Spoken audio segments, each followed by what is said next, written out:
How are you? Hello. Do you have time for an interview? Huh? Do you have time for an interview? An interview about what? That's the new thing, is that we pick a topic that you want to discuss that you think is true, and then I ask questions to figure out how you concluded it. I time it for 5 minutes. Do you want to do it? Can I give you a couple of example topics? Yeah. Okay.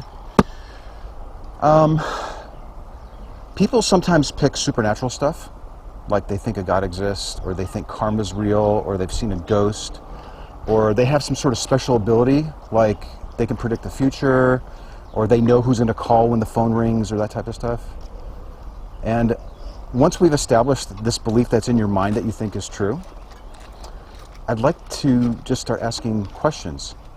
Why do you think it? How did you conclude that it's true?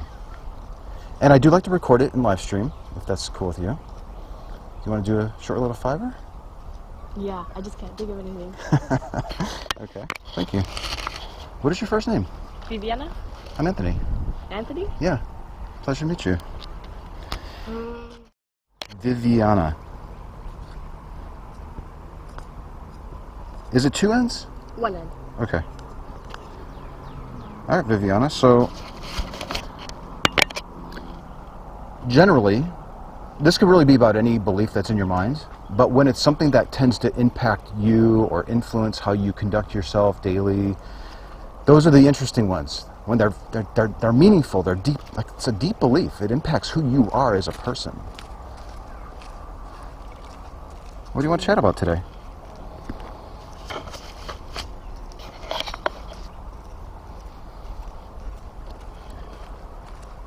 Do you have any more examples? I can't think of anything. Sure. We could pick something. How about, I think prayer works. I've seen a ghost. When I do something, I know something good will happen good to me in return. Or I think vaccines cause autism. Or I think global warming is a Chinese hoax. I mean, we can talk about anything, really.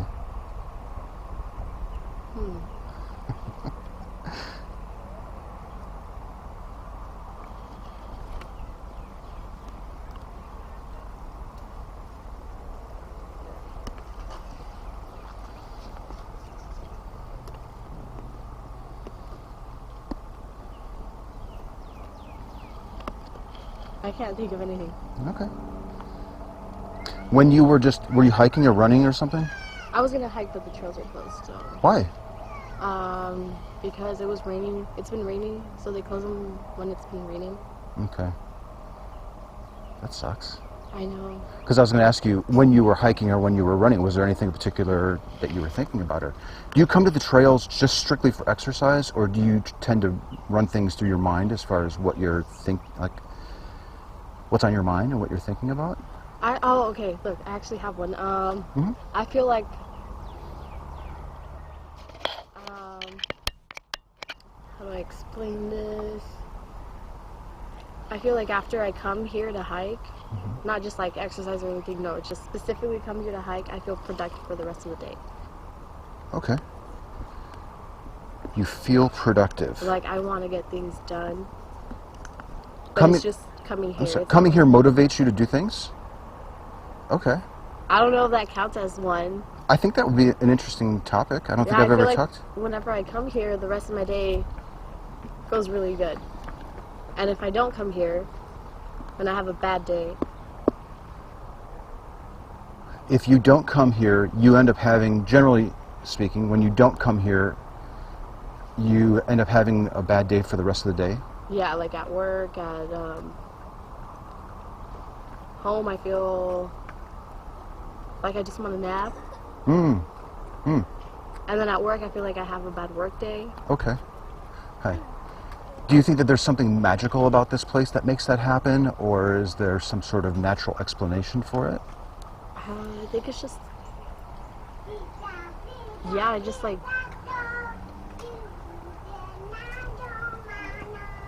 I don't know, it's like, it gives me good thoughts.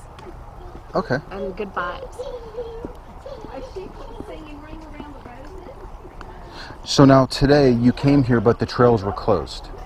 Is that going to impact the rest of the day for you in some way, either positively or negatively? Well, it's been closed before, and the day hasn't gone as well, but it's still okay. It's just, it's that specific part that where I go hike that makes me feel really good about the day. Okay. So when it's closed, it's like, well, I mean, I got what I got from the main loop, but How long is the main loop? I think it's 1.8 miles. Okay. And you were only able to do the main loop today? Yeah. How far do you normally go? I usually do 7 miles because I do like all the trails. Okay. Do you run it or hike it? Sometimes I run it. Oh, like some parts where there's just too many rocks, I can't run it.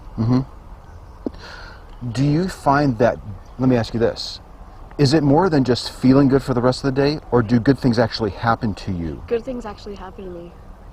Whoa. Okay.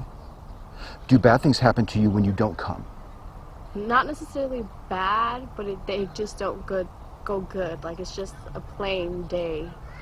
Okay. Either plain or, yeah, sometimes bad, but it's usually just plain.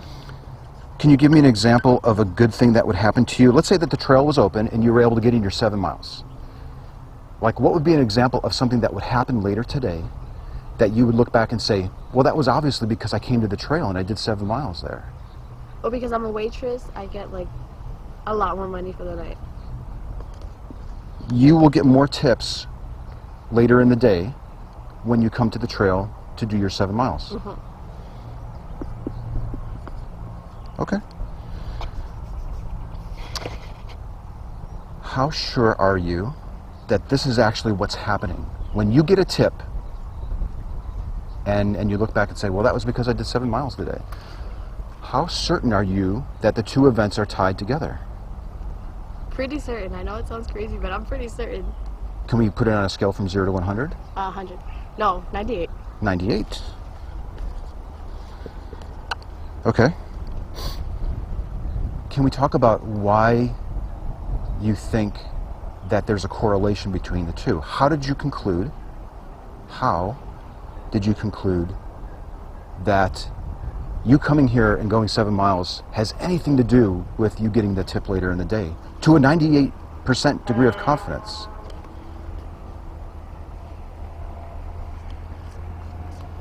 Well,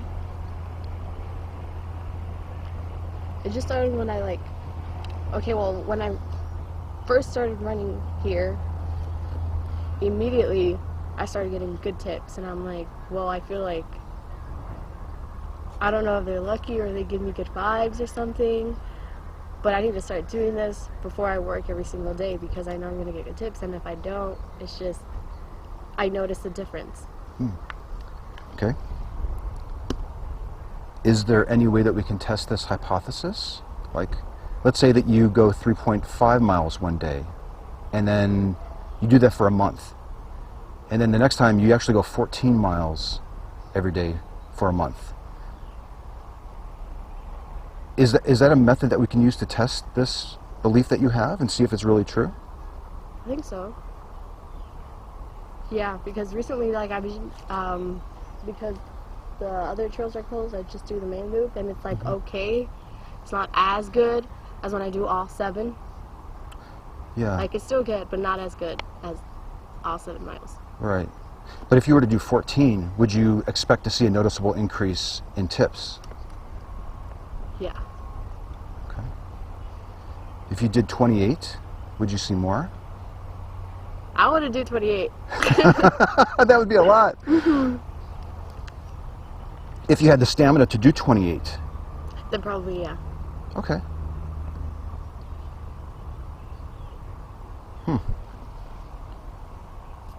What if you did 70? If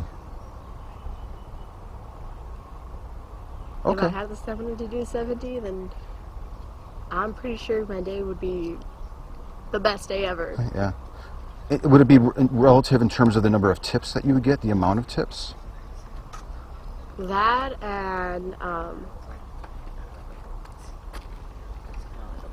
you know, all the good things happening during the day, like say I get another scholarship or something, or...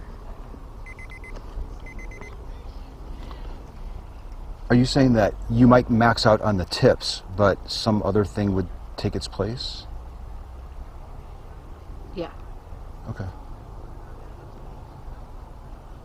I guess, well, we've hit our 5, but I'd really like to keep examining how you concluded that this is true. Do you have 2 more minutes? I do. You're awesome. Thank you. Because honestly, it's the how that I'm most interested in. Because I think I understand what you believe, and I think I understand why, because of the correlation between you coming here and you getting tips and good things that are happening to you. But it's the method that you're using to make that conclusion, and then you have that belief in your mind. That's what I'm interested in. Can you take me back to how you first formed this belief? Well, at first, I didn't give any thought to it, but then I started noticing, you know, on the days I hike, I feel good, I feel amazing, a lot of good things happen, and so I started, like, testing it out, like, when I like, really look at my days. So when the days I did hike, I actually paid attention that good things happened. And the days I didn't hike, I would feel like shit. Yeah. Is there a possibility that there's some non-supernatural explanation of this? For example, when you come here, you end up releasing a chemical in your brain that makes your eyes sparkle or something. Or you find yourself smiling more, and therefore that's actually what's encouraging people to give you tips more. Or that it really is some sort of supernatural force that's governing this to make sure that you're being compensated for your time here on the trail. See, I'm stuck between 2 things. I'm like, maybe it's because everything is so beautiful and I'm always smiling and I end up smiling for the rest of the day. But then I'm also like, what if they're just lucky trees? I don't know. Because it's just when I come here, it's not like when I exercise. When I exercise, I feel good, but not like, it's not always good things happening to me unless I come here. Okay. Because honestly, I think if your belief is correct, if it's true, then this would be a wonderful thing that we should share with other humans. I have told my friends. I told them to come hiking with me Did because you? because it makes everything better, like tips, good luck, and all that stuff. And have they reported similar results? My roommate, yeah. Okay. My roommate says that during the day she just feels a lot better. Because she also, she works with kids, and she usually stresses out about them. But she says that when she comes here, she just feels like she could actually like have fun with the kids for once, and her boss is nice to her. Her boss is usually mean. So I think you had said something like magic trees. Is your 98% confidence tied to your belief that the trees and there's something magical happening in here? Or is your 98% confidence based on some sort of real world explanation that is testable? The trees. Okay. If it wasn't the trees and it really was something explainable, testable, how could we both figure it out? I don't know. I always thought it was just the trees. I never really thought further than that. Okay, well, cool. Well, let me give you a card. I want to thank you so much for your time. Let's just put this in this pocket. I really love that talk because I don't think I've ever had a conversation with somebody in particular about that topic. And I'm glad at the start you took a little bit more time to think about like that belief, and you pulled that out and we started examining it. I think that was really cool. Some people will end up taking a picture of the card and then contacting me like in a few weeks just to say where they are on that belief, if they become more confident on it, less confident on it, they haven't changed at all, or they decided to test it, or that type of stuff. So if you want to chat some more about it, we definitely can. Do you have any questions for me? I'll answer any questions you have. Why are you doing this? So, I love chatting with people about things that are in their mind, because I think our brains, we're constantly trying to make a map of reality, and I'm fascinated by the process that people use to make that map. And sometimes the map seems really like straightforward, like it's testable and repeatable and everyone seems to experience it. But then other times the map seems to be different, like they think, you know, there's a God watching over them, or they think that they've seen a ghost, or those types of things. Bottom line is, I like to ask questions to help people take a second to think about how they form the belief. And I think right there at the end you said something like, I've never really thought about this belief that I have. And that's a good, I think that's beneficial, like to try to encourage that type of introspection in people. And that's what I'm doing. When you love my family, they're crazy about ghosts and spirits and all that stuff. Oh, okay. Yeah, I don't really believe that much in that, but then I started like hiking, and I don't know, the trees gave me a lot of really good energy. Would your family not bat an eye if you told them about your hypothesis about the trees and the tips? Like, would they just be like, yeah, that totally makes sense? Yeah. Or would they question you? No, they'd be like, that totally makes sense, like, yeah. My aunt would probably be like, that forest is good, filled with good spirits and all that stuff. Would they be 98% confident or higher? 100. Okay. So you're not quite there. And no, 2% of me thinks I'm crazy, but then there's that 98% that thinks I'm right. Rather than identify that 2% as crazy, well, I'm kind of curious why you did. Why is that? Why is being skeptical and asking questions crazy and not just like a wise thing to do?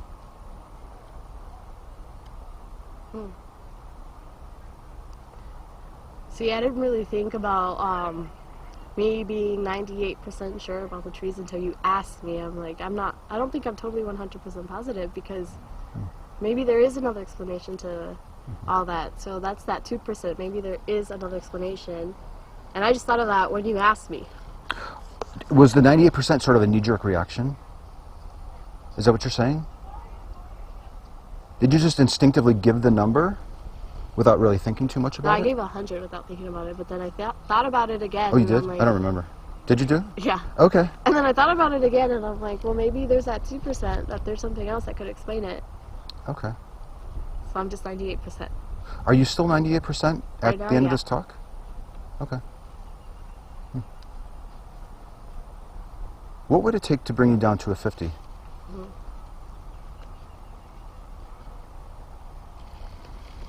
If you could find any other way to explain it. What would you accept?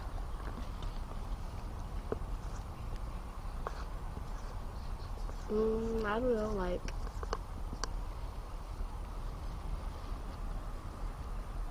I have no idea. We talked earlier about like a test where we might be able to look at the number of miles you did and then compare it to the amount of tips. Let's say that we did a study, and for the next month you came here and you did 7 miles, like consistently, 7 miles, and then you would diligently write down how much you got on tips.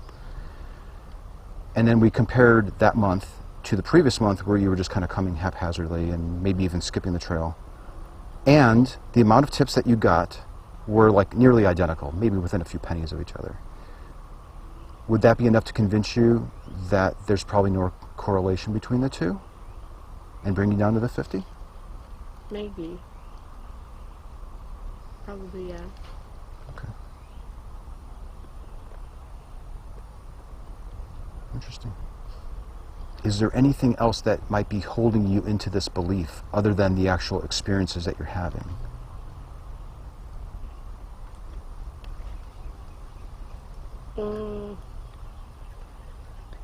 I've actually told my parents about it, and they're the ones who are like, yeah, like, I'm pretty sure, like, you're getting good vibes off of the trees.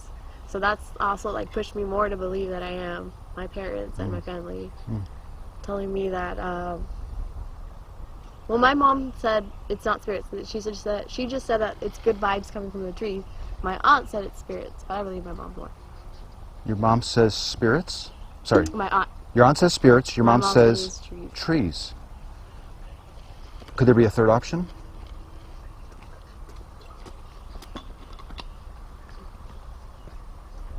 There could be.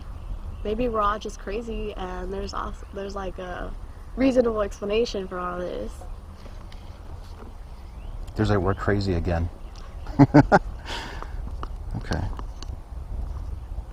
I'll ask you one more question and we'll end it, unless you want to keep going.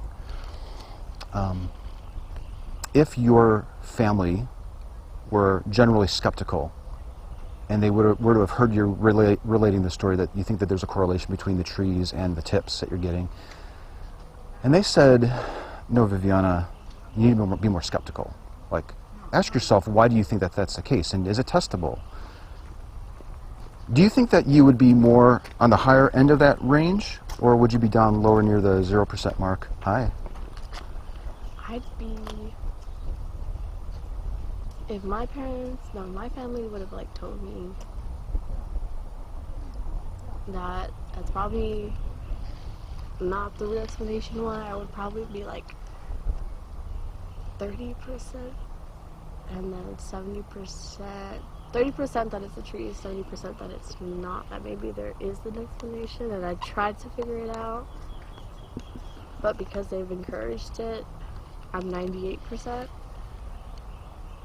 Is it fair to say that your family influence has a large bearing on your position that this belief is true? Yeah.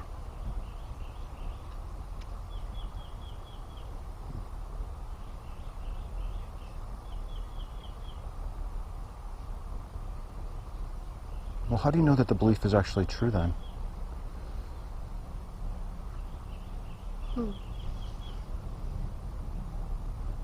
I don't know.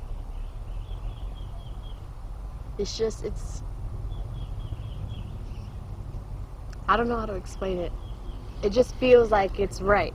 Like I'm right. It's just a feeling. Well, I told you that would be the end of my questions. So if you want to keep chatting about it, we can.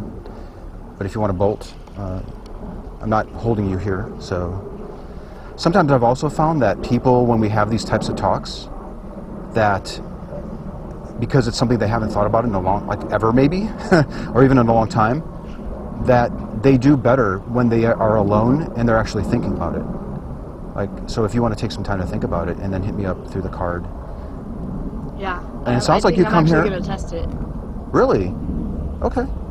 And then I'll contact you and let you know my results. That'd be awesome. I think I did 1.8 miles today, and then I'll see how tips go. I'm kind of a scientific person, so how long are you planning to actually conduct the test? Like, are we talking 3 days or a month? I want to try a month, yeah. Okay. Or as long as I can remember. Yeah. And at the end of that month-long test, it sounds like you would say that if I couldn't determine a correlation between the duration that I spend on the trail and the amount of tips that I get, then it might seriously cause me to re-examine my confidence that the belief is true. Is that fair? Is that a fair summary of where you're at? Mm-hmm. Okay.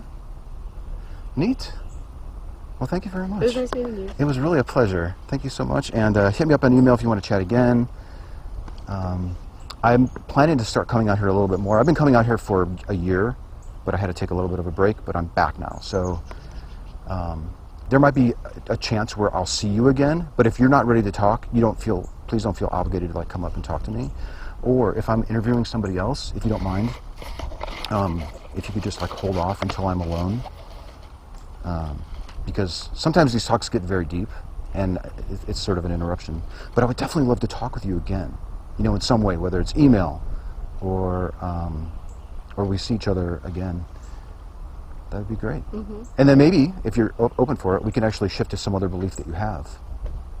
Like you might think about this one and be like, yeah, I don't know if I can really hold that belief anymore. Then maybe we can shift to some other belief that is in your mind.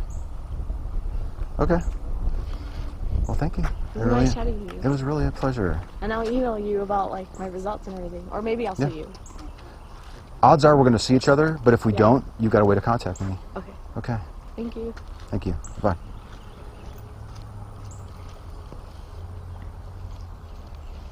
So that was a really interesting talk there. She had an unusual belief. It took her a little while to pick one out, but when she did, we started rolling.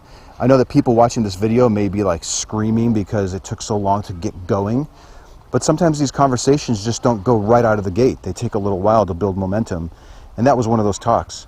What I loved about this particular one was how, even though it was an odd belief, it paralleled religious claims, God claims, pretty well.